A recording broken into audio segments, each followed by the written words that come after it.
Alright guys, and getting into this video, we are going to be doing a step-by-step guide on how to improve as Senna in support. We're going to be going against one of the absolute hardest lanes in the bottom in solo queue that you will fight, and that is going to be Vel'Koz and Caitlyn. They have an insane amount of poke, they have an insane amount of early kill pressure with very high numbers in the early game, and I wanted to share this with you guys. If you have any questions about Senna, she's literally my favorite thing to talk about when it comes to League of Legends, so please make sure to comment down below and I'll try my best to help you, as well as in the pinned comments. There is going to be a link to my Discord, as well as in the description there is going to be a link to one of my first sponsors for this channel, Turbo Smurfs. You're looking to buy a new account, I encourage you guys to try this out, this website out. I have gotten an account through them and I am having a lot of fun playing new and weird champions and trying out some new roles on that account. And with all that out of the way, let's get right into the video. No luck in your promo games? Not even one pentakill? Did your teammate rage quit? Feed the enemy team? Just jump over to turbosmurfs.gg and do like the pros, buy a fresh level 30 account. We offer high quality accounts and service that reflects in our 5 out of 5 star rating on Trustpilot. Not only that, but we also offer lifetime warranty on all our accounts and a daily loot box where you can win a free account. Link in the description. Welcome, ladies and gentlemen, to my new video where we are going to be doing a gameplay video. We are going to be playing Senna down in the bot lane. We're going to be mixing up. Now, there are a couple different builds I'm going to be highlighting over my next couple videos. There is the Eclipse Assassin build. There is the tank build with Frostfire and Grasp. There is the tank build that I'm probably going to be going this game with the... God, what is that name? I can't believe I forgot it. Divine Sunderer, and you're going to get the Glacial Augment that is going to provide a nice little sheen proc as well as some tankiness and still get these slows on a pretty good basis with your Glacial Augment. So it's going to just come down to what the enemy team is. I'm also going to be touching on a really off meta build that is the Enchanter Senna. Now, it did get hit a little bit with the Moon Stone changes, but it still is going to be a pretty effective build in protecting your team. You could get out heals maybe on 2.5 items at about 400 to 500, and then your shields are about the same, so you're able to preemptively stop a lot of damage with the shields and then just get a lot of reactive defensiveness with the heal coming out of your Q, and it gets on a pretty low cooldown. This is going to be an extremely annoying lane. Just using the minions to poke a little bit. Whenever you're using your Q to heal, you always want to look to, you might as well look for a little bit of poke on the enemy as well, unless you're under really big threat. So where Senna struggles? Senna struggles against ranged champions that have just as much range as she does. So this Caitlyn Vel'Koz is a really, really strong lane against, so you got to be careful. Once you get level 6 and you can prevent some of its bursts, it's going to be good. And once you get a couple levels into your Q, you can prevent a lot of the poke that's coming out. But sadly here, the Affiliates and I are just kind of out gunned right now in the early game with their range. This probably being the longest range enemy duo, being the Caitlyn and the Vel'Koz. Vel'Koz even outranging Xerath with certain Q angles, so it can get pretty dangerous. I'm just waiting for maybe a couple of levels before I try and engage a little bit, just keeping up my Aphelios and then proccing my support item with those really long distance Qs.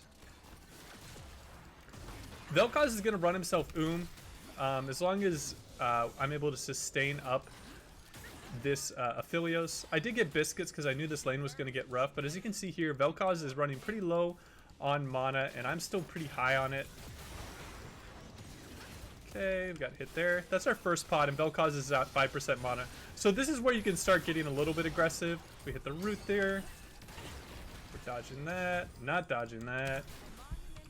We can use our biscuit here. Now if I land a root on Caitlyn, I'm going to look for a flash QW ignite. Let's see what happens. Oh, they dodged it.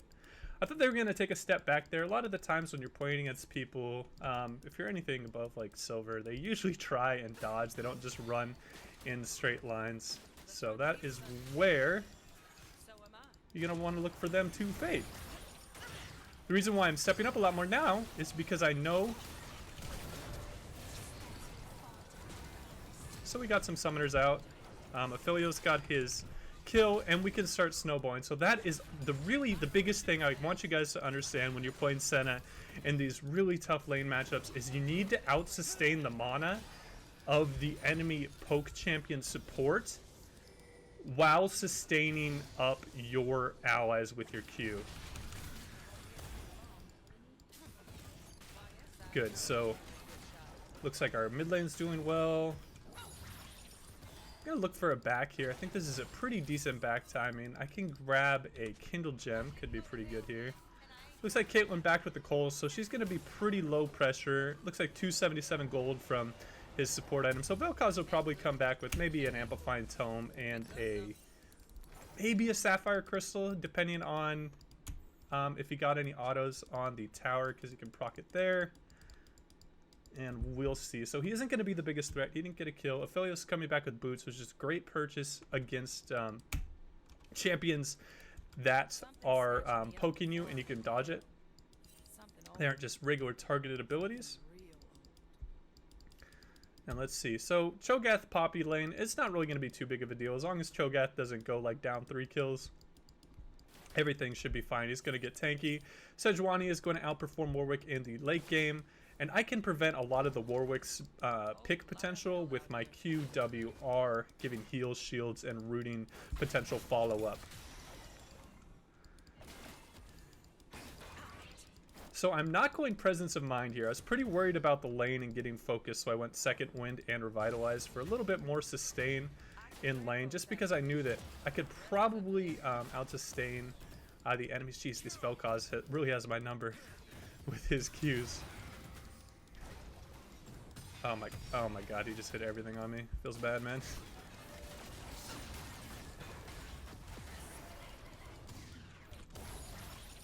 Damn. So again, we're going to try and sustain up through the mana pool. He wasn't able to get a Sapphire Crystal. I keep thinking he's going to break it, but maybe he's just letting it go the whole way every single time. There we go. Alright. And getting the Kindle Gems, you aren't really as vulnerable to these Ignite kill lanes. Oh my god. It's like I'm walking into them. Okay. Because given the extra HP pool, I pretty much cancel out his entire Ignite damage plus some with this Kindle Gem. So again, just gonna look to wait for them to use up all their mana. Let's help prep this lane a little bit for the Aphelios. And then look for an all-in with a root. It's a pretty simple playstyle that you can look to use, particularly if you're newer with Senna and you don't know her absolute limits. I don't play against this lane too commonly, so I just kind of default to a little bit of a safer lane, because the last thing you would want to do is just get really under-leveled with Senna, and it can just be a pretty tough lane. Just going to queue off that poke damage. And again, Vel'Koz Qs are probably around... oh, shoot. Vel'Koz Qs are probably about 45 mana, his W is about 50, and his E is about 70. So me trading a Q for the allies maybe 150 mana is going to be always very effective. Nice. And again, I can keep walking forward there, even though I know I was going to eat a lot of poke. With this early Kindle Gem, I am so tanky. In comparison of what they actually expect from a Senna. And again, we've ran the Vel'Koz before he was able. We can look for a turn here. I don't have the mana. Oh, and I wasn't able to get my ult off. Yeah, he wins that, and then Vel'Koz is and he has to flash. Xerath's gonna... oh, Xerath missed that Q. Wow. Yeah, Aphelios just absolutely dominated it. It was really not a good idea for that Warwick to ult on me. The only hope they had of him not getting a double there would have been R'ing him and then just hoping that they can burn through enough of my shields with his burst afterwards and on the low HP target. Because if you didn't know, Warwick gets increased attack speed against a target that is low HP threshold, and then his on hit also. Let's see here. What, right here? Nice. Get the shutdown. Perfect. We snipe it, we give Cho'Gath an ult, and we allow him to farm under tower. So that was really great. Now, that's one of the big reasons why I really like Senna, is whenever you have a global, like a Senna ult, it is so invaluable for helping your team. If you're one of those people that struggle, like you always feel like your team is feeding a lot, going a global champion, like a Gangplank, like a Karthus, like an Ezreal, like an Ashe, it is going to be a great way to help out your team. Or like a Shen. The new Shen buffs are huge, giving him a little bit more giving him new HP scalings on his ultimate, which is just going to make it very effective. They did reduce the base shielding, but the breakpoint is very, very early that it is going to be overall more effective with any HP build that you should be going on Shen. Unless you're going some sort of weird AP build, you should be absolutely fine. Now, we do have to be careful here because they have the level 6 advantage. I use my ultimate. Philios is just getting his up. But the Vel'Koz ultimate combined with a Caitlyn landing a trap is going to be absolutely huge here. So all we have to do is just not get bursted out, and the lane is pretty much won here. So this is just a great way.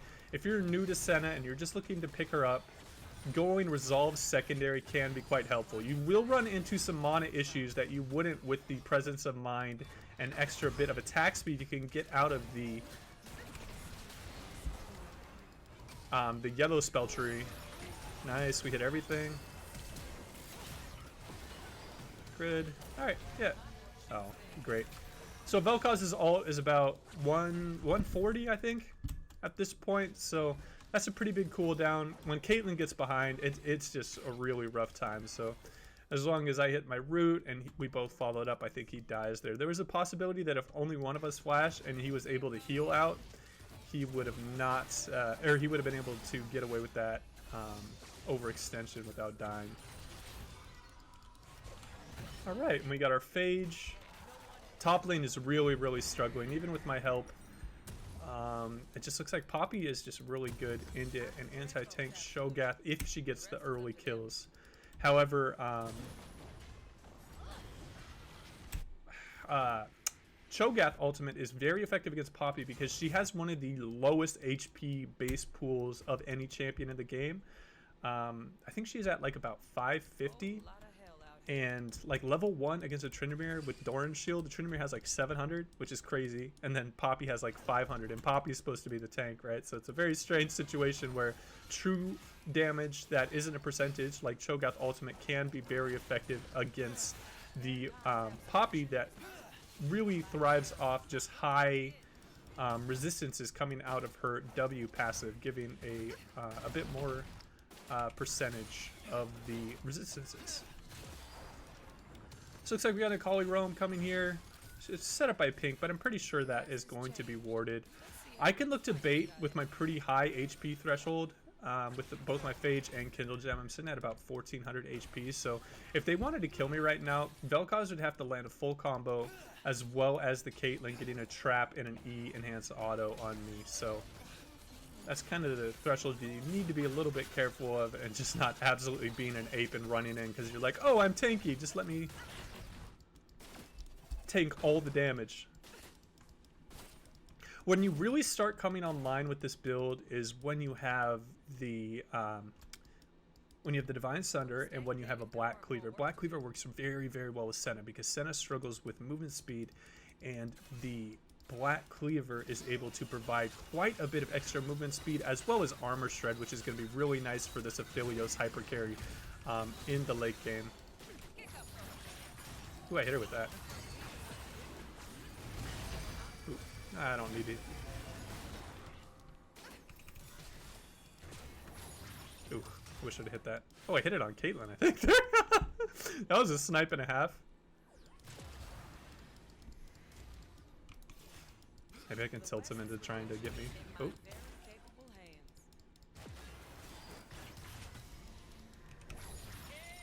Oh! I think that if the Sejuani didn't show there, I don't think she backs up. Okay.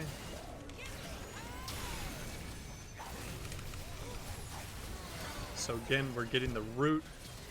We're getting some heals. Damn, I was just going to try and auto a bunch to try and get my Q back up. Just want to push this lane in so the Vel'Koz doesn't freeze it on my Aphelios. And we can get the lane pushing again, and we can look for a gank.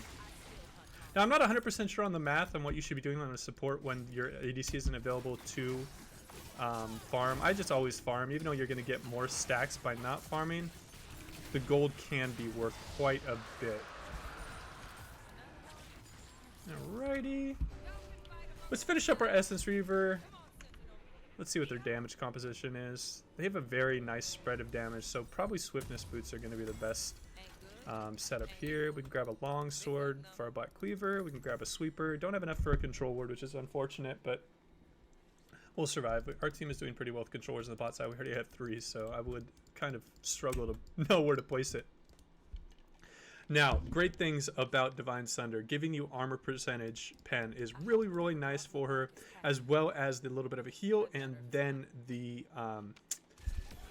yeah, it's just a great tanky item. It isn't, obviously it isn't the best. It isn't Kraken Slayer amounts of damage, but it provides you a little bit of breathing room in how, well, I crit and I stole it.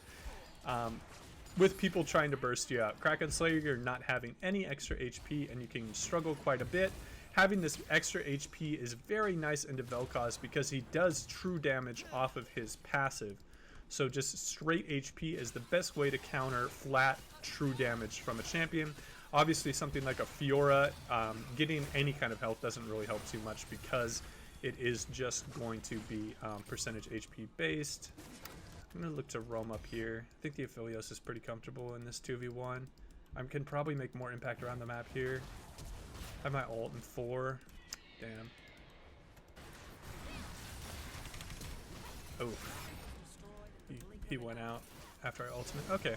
And that's another great thing about having a global. Obviously, you get a lot of nice, easy, free gold coming out of the assists you can get. See, I just got a free... Okay, I was going to let him take that control ward. Free 100 gold just by firing off my ult. That's on about 100-second cooldown. We're going to push in this mid lane, so we'll have a nice push back to our Akali, and our Akali doesn't have to overextend. Being a melee champion, having to overextend in a range against a CC mid laner as well as a CC jungler can spell death. So we're going to get a little bit of damage down on this turret using our Sheen proc.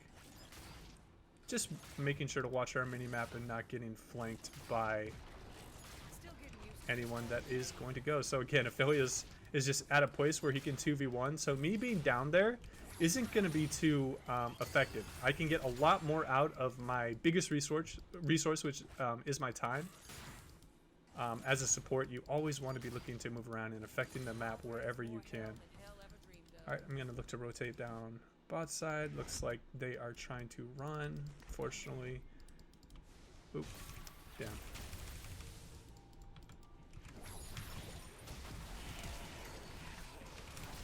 I tried to outplay it. I thought that my bot lane was coming quicker. I should have watched. I should have looked at my minimap before I flashed there.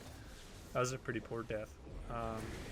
Yeah, I was looking down and seeing what was happening in bottom before checking out what was going on with Xerath, but looked like Xerath just gets rocked by those two. It's a really hard matchup against Akali if the Akali is well played.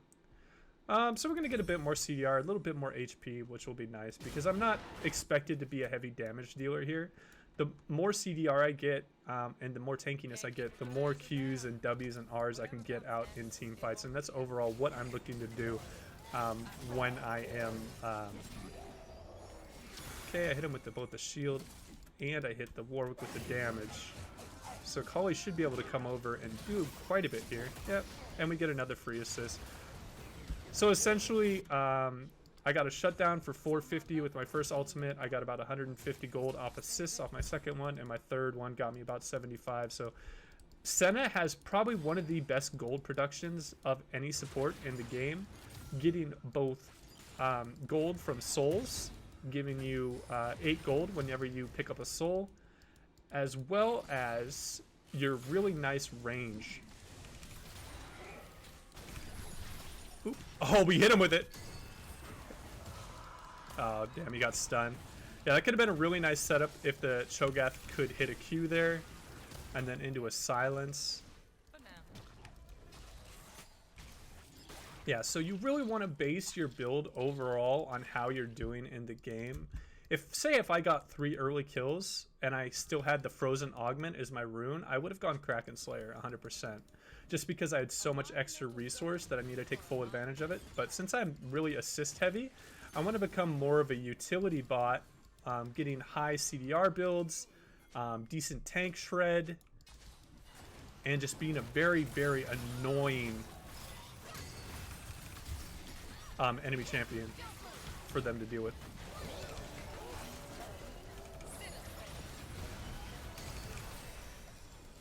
So I need to be back a little bit here because I wanted them to focus the Sedge next. Okay, we killed that Warwick. I don't have a heal. Kite her out a bit. Don't want to get too close to a wall. And just run her down like that. Very, very simple playstyle there. Using my allies as a resource, using them like when they are taking aggro from the enemy, I really, really want to be taking full advantage of that time. The last thing I would want to do is play scared there when they are autoing my allies. So if you are one of those players that think that your teammates are the only ones holding you back, what you really want to try and do is levy your teammates pretty much as a resource of meat bags that provide a buffer and allow you to really just start carrying the game by using the time and the space they provide you. The last thing you would want to do there is KDA horror and like, oh god, if that Poppy and that Warwick turned on me instead of going on the Sejuani there, I die. You need to take full advantage of what your team is doing, and reading the team fights really just comes with time. Obviously, I'm not really too good at it, only being in like a Diamond 2 peak, and right now I think my account's in Platinum. You just really need to get more of a feel of that. As you play more, you will get a better feel, and it will just start becoming a natural thing that you do.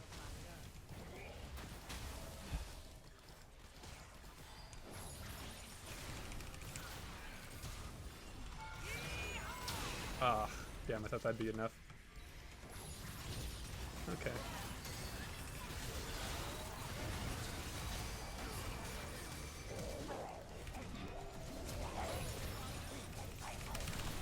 I got a kill! Yes, I almost got the Zera too.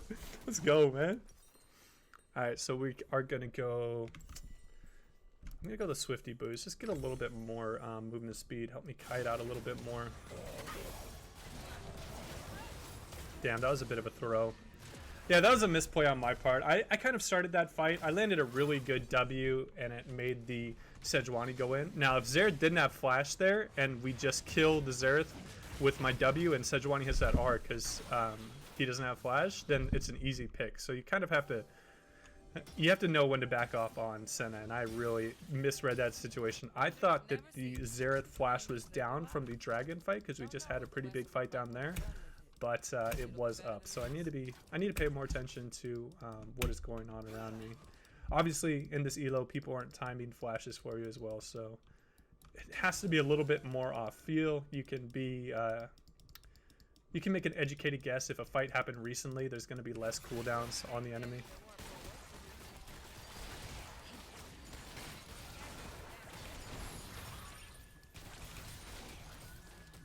Damn. Okay.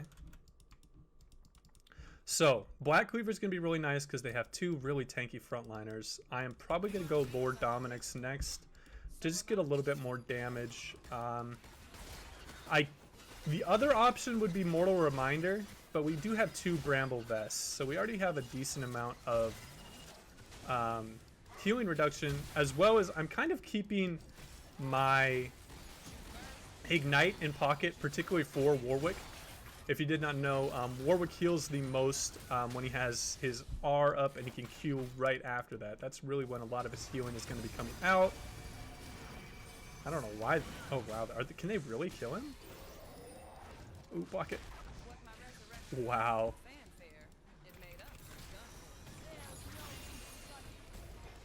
We have a lot of peel.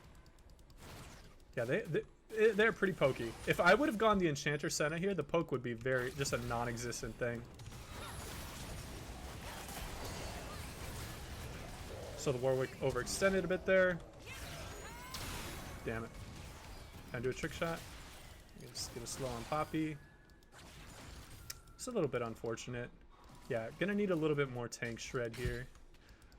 Because we have a lot of threats on our team, because we have a Fed Aphelios and a Fed Akali, I'm gonna probably be left pretty open to auto attack because they've seen that I'm pretty tanky now. So the last thing that they want to do is focus a tank Senna.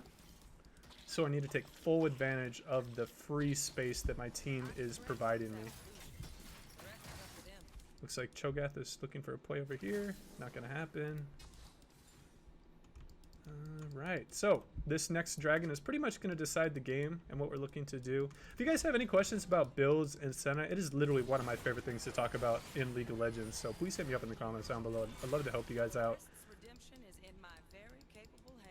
I have about a 60% win rate on like 80 or 90 games, so I feel like I have a pretty good understanding of what you should look to do. I do not have any wards right now. And the different builds you can do on Senna. I'd say the easiest and most forgiving Senna build is going to be the tank build, followed by the enchanter build, followed by the pure damage build, particularly for supports that aren't too used to auto spacing and getting the most out of your autos. It is very big. Okay, heal him up a bit. Damn. Gonna get the shield to the Akali, get a root down on him, focus the bigger of the damage threat of the tanks, look for a pick here. The Xerath, probably an E is going to be coming through. Nope, we just completely zoned him off the soul. So that's really what you're looking to do in team fights when you're playing Senna. I use my biggest burst prevention tool as of my ultimate. Because my damage isn't really needed, we have so much damage coming out of our Akali and Aphelios on this item breakpoint. Using kind of the two-prong, like you can use this for either a burst prevention or a heavy damage ability. Just keeping the Akali live there is just so much bigger than what else I could do. So we're going to be going into Marksman. This is just a very, very strong item. We're going to get a little bit of crit. We're going to get Longsword. I have really been lacking on control wards this game, but it is what it is, you know? Almost at 100 stacks, so we're able to play from a very safe range on top of adding slows, on top of adding roots, on top of adding heals, on top of adding shields. If you like break down any support and what they're able to provide in team fights, say Karma. Karma has a slow on her Q, a little bit higher damage than the average support, and a shield on her E and a root on her W that puts her in a very rough position. Comparing that with what a Senna can provide in shields, heals, scaling, damage, I mean a stealth, increased movement speed, it's pretty disgusting, the difference in what you can provide to like maybe something more of a traditional support that a Karma would be. A lot of people really don't like playing with Senna because maybe they're used to people just looking to build damage and they use all of their abilities in an offensive way.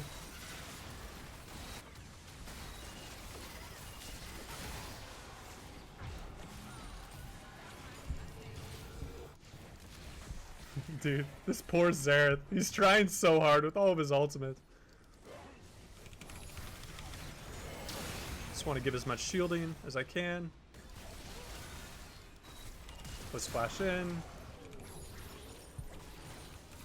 Getting the poke off the field and a really nice amount of wave clear coming out of Vel'Koz.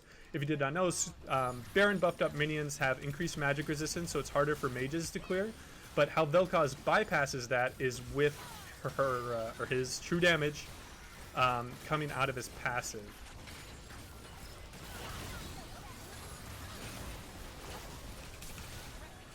Yeah, that is a full tank Poppy, and we're still doing a decent amount of damage.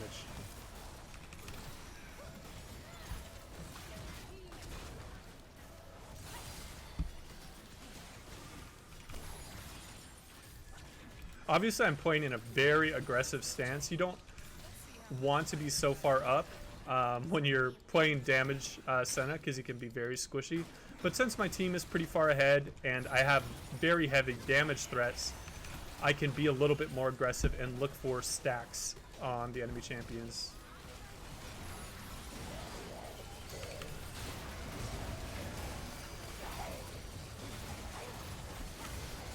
Nice.